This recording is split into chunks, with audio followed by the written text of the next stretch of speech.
बिका मिन हमादातिश शयातीन औज़ु बिल्लाहि मिनश शैतानिर रजीम बिस्मिल्लाहिर रहमानिर रहीम अल्लाहुम्मा सल्लि अला मुहम्मद व आलि मुहम्मद वज्जिल फरजहुम व साहिल मखरजहुम। आज हम गुफ्तगू कर रहे हैं जनाब उस्मान बिन मज़ऊन। उस्मान बिन मज़ऊन, अगरचे इसके लिए बड़ा वक्त चाहिए लेकिन एक छोटे से क्लिप में कवर करने की कोशिश करते हैं। जनाब उस्मान बिन मज़ऊन, एक है उस्मान बिन अफ़्फ़ान जो मुसलमानों के तीसरे खलीफा, ये है उस्मान बिन मज़ऊन। उस्मान बिन अफ़्फ़ान और उस्मान बिन मज़ऊन में फ़र्क है।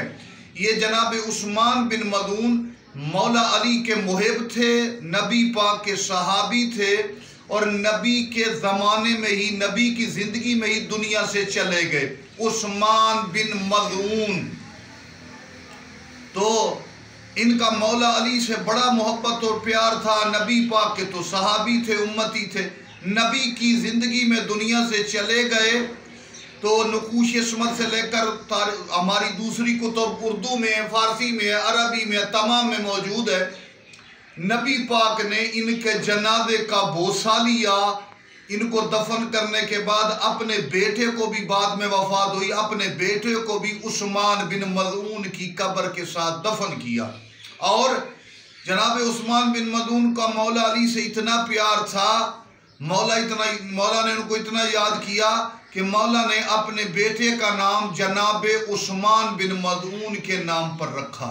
ये जो दूसरे हैं उस्मान बिन अफ़्फ़ान जो मुसलमानों के तीसरे खलीफा, वो 35 से 36 हिजरी में फौत हुए। ये उस्मान बिन मज़ऊन नबी के दौर में फौत हुए। तो मौला अली का चूँकि प्यार था, तो जैसे ज़ियारत नाइया में इमाम ज़माना का जुमला, अस्सलाम अला उस्मान इब्न अमीरुल मोमिनीन, मौला अब्बास के छोटे भाई उस्मान बिन मज़ऊन के नाम पर मौला अली ने रखा था, ना कि उस्मान बिन अफ़्फ़ान। चूँकि वो उस्मान बिन मज़ऊन नबी के दौर में दुनिया से चले गए, नबी से मौला अली से प्यार था, तो ये रखा गया।